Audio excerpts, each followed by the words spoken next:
Já pensando aqui na ideia do mandado de segurança, tá? Nós vamos falar de mandado de segurança preventivo e mandado de segurança repressivo, né? No mandado de segurança repressivo, é aquele em que eu vou ingressar quando eu já tenho um ato coator, quando eu já tenho um ato de exigência em relação ao contribuinte. Então, eu já tive a prática de uma determinada exigência, por exemplo, quando eu tenho uma inscrição em dívida ativa e eu quero ingressar contra essa inscrição de dívida ativa, eu quero obter uma certidão negativa de débitos para o meu cliente. Então, eu tenho um ato que está me impedindo de praticar alguma coisa. Nesses casos, nós podemos ingressar com mandado de segurança repressivo contra aquele ato que já foi praticado. Mas aí nós temos que ter atenção para o seguinte: o prazo.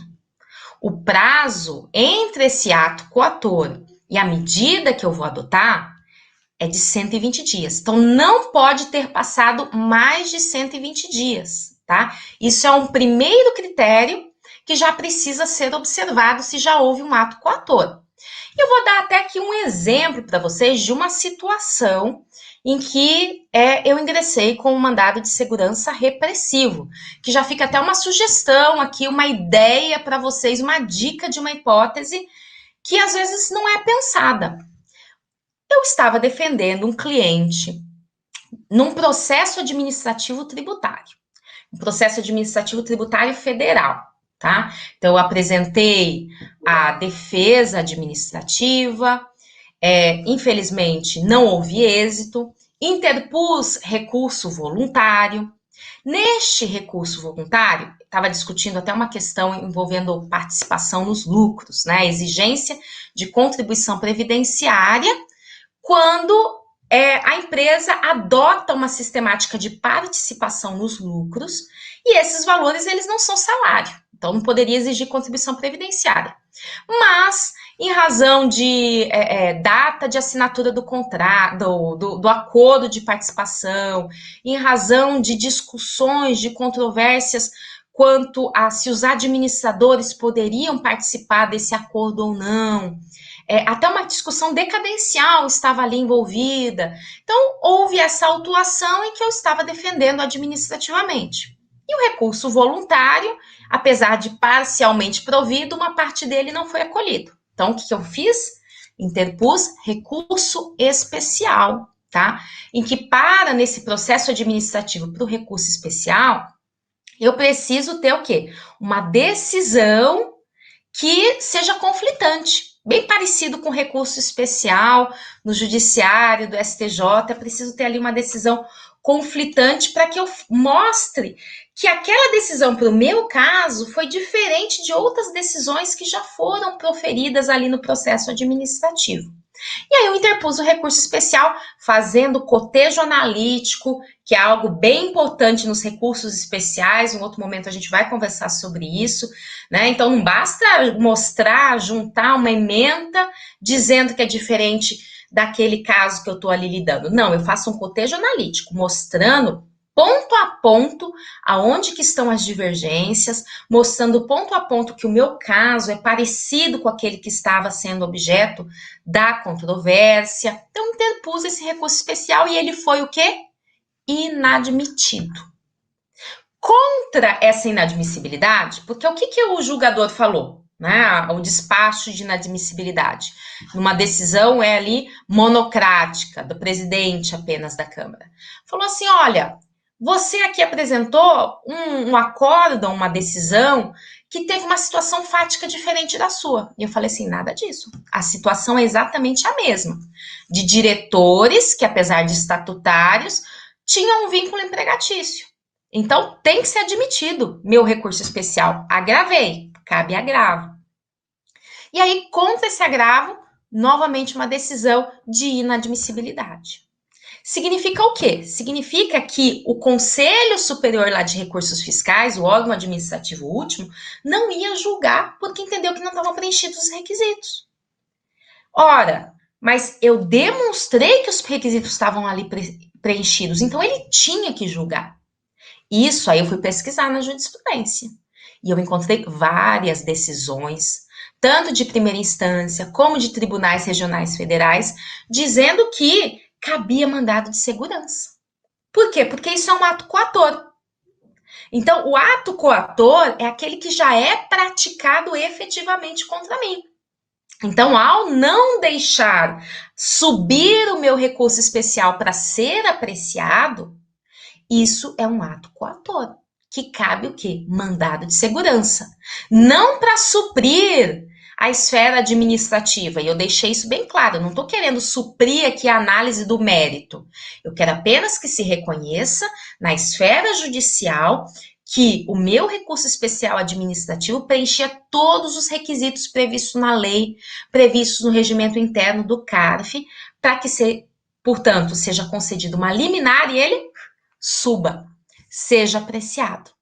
Então, eu trouxe esse exemplo, até contextualizando uma situação concreta, para a gente evidenciar uma hipótese de cabimento de mandado de segurança repressivo. E aí, qual é o ponto principal aqui? Que entre essa decisão que não admitiu aqui o meu recurso especial, né, mediante esse agravo, que negou, e a minha impetração do mandado de segurança não poderia passar mais de 120 dias. Então, esse é o primeiro requisito. Se tivesse passado mais de 120 dias, seria ordinária, simplesmente. Então, quando a gente vai ingressar, escolher uma medida judicial para ingressar, não é uma escolha assim aleatória. Ah, eu gosto mais do mandado de segurança, ou eu gosto mais de uma ordinária. Não. É como se a gente tivesse o quê? Um checklist, para nós identificarmos se estão presentes ou não. Então, se eu já tive um ato coator, primeiro item do checklist, eu vejo se já passou 120 dias ou não, tá? Aí vem o segundo item do meu checklist, que é: que tipo de discussão é que eu estou em jogo aqui? Eu estou em jogo uma discussão em que eu vou precisar de dilação probatória, ou seja, no correr da nossa discussão judicial, eu vou precisar, eventualmente, de uma perícia ou não? É algo que, com os documentos que eu tenho em mãos, eu já mostro o direito do meu cliente, o chamado direito líquido e certo, tá? Então, esse é o segundo item do checklist. Então, quando eu estou diante de uma discussão de ilegalidade, de inconstitucionalidade, eu não preciso de dilação probatória. Cabe o quê? Cabe mandado de segurança, tá?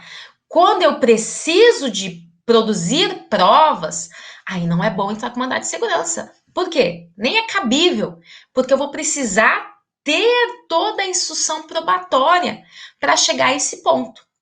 E aí eu já vou trazer também aqui para vocês exemplos dessa situação. Quando nós estamos falando de não incidência de contribuições previdenciárias sobre verbas indenizatórias, por exemplo. Ora, eu simplesmente vou discutir qual é a natureza da verba e que, pelo fato de não ser uma remuneração, não incide sobre ela. Então, eu consigo demonstrar o direito do meu cliente já no ato da petição inicial. É isso que é o direito líquido e certo. O direito líquido e certo não significa que não tem controvérsia sobre aquele assunto, tá? Claro que pode ter, nós estamos discutindo aqui uma controvérsia de interpretação da legislação a respeito de um certo tema. O direito líquido e certo é aquele em que eu, com um documento, já consigo mostrar que preencho o requisito da lei. Então, se eu estiver discutindo, por exemplo, essa questão da não incidência de contribuições previdenciárias sobre verbas indenizatórias, simplesmente eu mostro o quê? Eu mostro que eu sou empregador, que eu pago folha de salários, que nessas folhas de salários eu pago uma série de verbas indenizatórias, eu pago pago aviso prévio indenizado quando eu mando embora os empregados, eu pago férias indenizadas, eu pago salário e maternidade, porque eu tenho empregadas femininas, mulheres ali. Então, eu vou demonstrando pelas folhas de salários que eu pago essas verbas. Portanto, eu tenho o interesse de agir, o interesse em entrar com a medida judicial. E e a discussão aí em torno de tudo isso ora, a verba indenizatória, ou esse tipo de verba aqui, pode ser objeto de tributação por contribuição previdenciária? E o nosso argumento é de que não, porque as contribuições previdenciárias previstas na Constituição incidem sobre folha de salários ou remuneração paga, tá? Então, quando eu ingresso com a minha petição inicial, eu já trago nela todos os elementos necessários para convencer o julgador. Não vou precisar fazer instrução probatória. Então, o mandado de segurança é cabível. Agora, quando é que não cabe mandado de segurança? Não cabe mandado de segurança se eu tiver que fazer algum tipo de produção probatória. Se eu tiver que fazer algum tipo de perícia. Se eu estou discutindo que o valor que está sendo exigido, ele é indevido, algum momento alguém vai ter que fazer cálculo.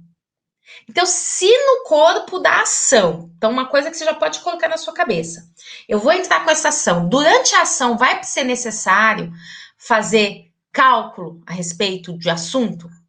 Vai ser preciso verificar se há débitos em duplicidade, se há juros excessivos, se a multa está aplicada em duplicidade. Eu vou precisar fazer algum tipo de cálculo dessa natureza?